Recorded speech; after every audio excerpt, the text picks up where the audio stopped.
Hello students, so the purpose of this video is to ensure that you feel confident working with absolute value inequalities. So in our last section, we were working with absolute value equations, and we learned that whenever we're thinking about absolute value, we're measuring distance. So keep in mind that distance can never be negative. So if I say that I would like you to move 3 units, if you were looking at a number line, you could go 3 units forward, which would land on positive 3, or you could go 3 units backwards, which would land on negative 3. However, when we state the absolute value of each of those distances, they actually only equal 3 because distance can never be a negative value. So with that being said, anytime we're trying to solve for something, a variable that is inside the absolute value symbols, we want to factor in what happens when we go from the positive direction versus what happens when we go from the negative direction. So if you remember when we were working with equations, we had 2 different equations that we needed to create. Well, we're going to do something very similar here, okay? So, looking at this particular problem that you see on your screen, we're investigating the solutions to the following absolute value inequalities. So the absolute value of x has to be less than 3. Well, if I have to be some value that is smaller than 3, that means I don't care about actually being on 3 units. So I need to either be 0, 1, 2, or 3, but 3 having my parentheses going in the right or left-hand direction as you see here.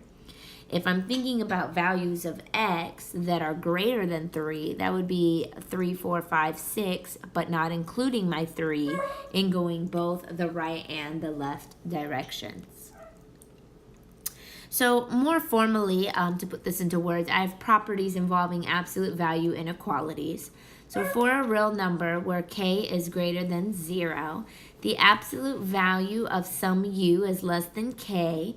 If you have the less than symbol here, so the absolute value of your u is less than a value, then you can write this as a composite inequality. So that means you're thinking about the word and.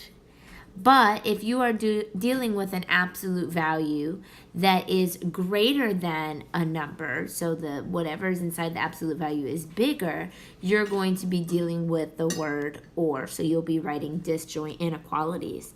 Now you'll see that we don't really have to be so pressed to think about that as like the first step.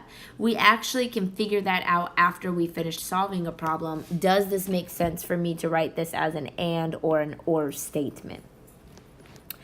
So I've provided an example, and our first goal, just like when we solved equations, is going to attempt to get our absolute values by itself. So just like with equations, we're going to move everything on over by its respective inverse operation. So in this case, I'm going to start by adding 3. The 3's are going to cancel out, and 7 plus 3 is 10. And so now I have 2 absolute values, 6 minus m is less than 10. I'm going to divide by 2 in order to get my absolute value by itself. So I'm going to stop here for a second because I want to make sure that you see we have the absolute value of 6 minus m is less than 5. We've gotten that absolute value by itself. So now I'm going to begin thinking about the right hand versus the left hand side. And I'm trying to imagine that I'm going a distance of 5. So just like before when we would start by making our 2 equations, I'm going to do something similar, but it's going to look a little different. So I'm concentrated on 6 minus m. Notice that I'm not writing the absolute value notation anymore because I'm about to think about what happens when I go to the positive versus the negative direction. So the first part of the inequality is what I have, that has to be less than 5.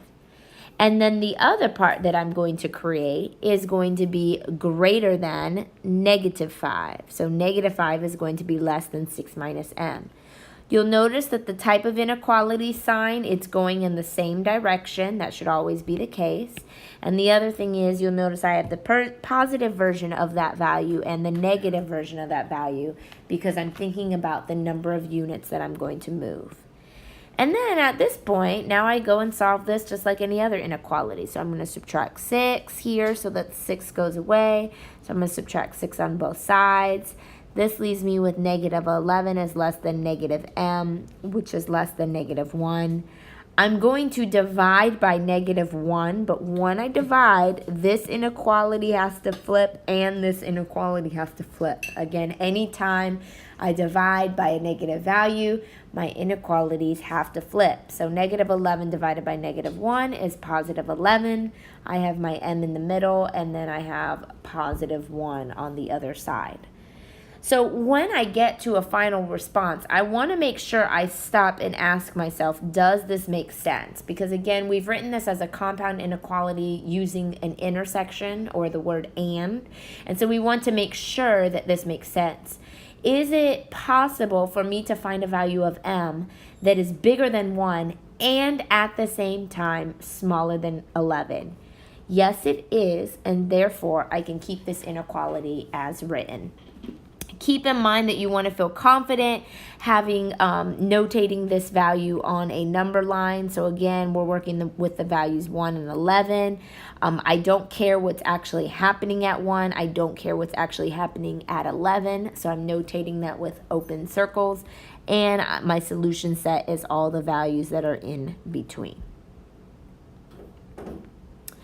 All right, so I have another problem. I encourage you to pause this video, and once you feel that you have derived the solution, you can begin playing this again to see if you got the answer correct. So I'm going to start out by trying to get my absolute value by itself. So I'm going to divide by a negative 2. When I divide by negative 2 on the right-hand side, it goes away. And when I divide by negative 2 on the left, I end up with a positive 2. Again, because I divided by a negative, my inequality sign has to flip. So now I've gotten to a point where I've gotten my absolute value by itself. So this is the part where I'm going to start thinking about writing my two equations. So what is inside of the absolute value is my 3x plus 1. And I currently have that is greater than or equal to 2. And as weird as this is going to sound, again, the rule is we're always going to create an inequality that goes in the same direction on the other side, so less than or equal to. And you have the positive 2, so you've moved 2 units to the right. So now I need to ensure that I move 2 units to the left, and I represent that by the negative 2. Now, you may be looking at this and saying, wait a second, I need a value that goes in the middle that's bigger than 2 and smaller than negative 2. That's not going to work. Well, that's good that you're noticing that. That's going to mean that when we get to our final answer, we possibly might need to write this as a disjoint inequality. I'm going to go ahead and solve it as a compound and wait until the end to look at what I end up with and ask myself, do I need to write them separately? So I'm going to start out by subtracting 1 so that my 1 goes away, and I have to do that on each side. 2 minus 1 is 1 is less than or equal to 3x, which is less than or equal to negative 3. And then I'm going to divide by 3, and I am left with negative 1 on the right, and I am left with 1 over 3 on the left. And sure enough, my final answer does not make sense. I cannot find a value that's bigger than positive 1/3 and at the same time smaller than negative 1. It just doesn't make sense. So when I write my final answer, it's very critical that you write this as a disjoint inequality. If you provide this solution where I've drawn the star, if you provide that compound solution, that will be marked incorrect. You need to make sure that you separate these. And you utilize that word or as I've done here. So I've boxed the final answer in orange for you. And again, remember that solution on a number line, if I were to draw that out for you, we'd have the numbers negative 1 and then positive 1/3. And if I draw my circles, on negative 1 I have a closed circle, and I care about all the values that are smaller than that, which goes to the left. And at 1/3, I care about that value and all the values that are bigger, so I'm going in the opposite direction to the right. All right, I have another problem. Again, I encourage you to pause this video, and then you can return when you feel that you have a solution. So in this case, I have the absolute value of x minus 5 is less than 2. So I'm thinking about, my two different sides going to the right and to the left. So I'm going to take out my absolute value portion. And I currently have a less than symbol. So I'm going to put that same symbol on the other side. And I'm thinking about going positive 2 units. So now I need to think about negative 2 units. And I'm going to go ahead and solve this. So add my 5 to all different sides. 5 minus 2 is 3 less than x, which is less than 7. And I want to ask myself, does it make sense that I have a value that is both bigger than 3 and smaller than 7 at the same time? It does, and therefore that would be my final solution. Okay. Now you'll notice the second problem I have here is literally the same exact thing, except I have changed the direction of the inequality sign. So I just wanted you to see the impact that changing the inequality sign can have. So I have my x minus 5, and that is a greater than inequality symbol. So I'm going to put that on the other side. I've considered 2 units, so I need to consider the negative 2 units. And then I am going to do the same operation of adding 5 to all my different sides. And I end up with 3 is greater than x, which is greater than 7. So you'll notice the solution looks very similar, right? It's the same exact numbers and everything, except that in the second problem, it does not make sense. I cannot find a value of x that is smaller than 3 and at the same time bigger than 7. So in this case, I do need to write disjoint inequalities. So x has to be smaller than 3 or x has to be greater than 7. And these disjoint inequalities would be my final answer. As always, I hope you found this video helpful. If there's anything I can do for you, please don't hesitate to reach out. And I hope you have a wonderful rest of your day.